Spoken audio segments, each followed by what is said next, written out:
একদিন ইউসুফ তার বাবার কাছে বলতে লাগলো, আব্বা আব্বা, আমার জন্য একটা ছুরি বানাও, যার ধার খুব তীক্ষ্ণ হবে।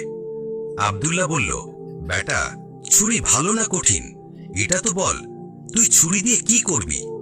ইউসুফ গোলমেলে জবাব দিল, বাস আব্বা, আমার ছুরি চাই।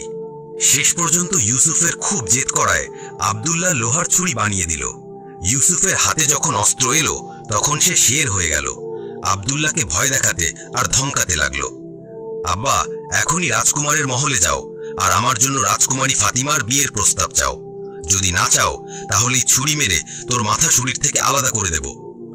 আব্দুল্লাহ বেচারা এটা শুনে থরথর করে কাঁপতে লাগলো। ইউসুফের চোখে রক্ত উঠে গিয়েছিল। আব্দুল্লাহ সেই মুহূর্তটাকে অভিশাপ দিতে লাগলো যখন সে ইউসুফের জন্য ছুরি বানিয়েছিল। এখন ভাবতে লাগলো, কি করি, ওদিকে কুয়ো, এদিকে খাদ, যদি রাজা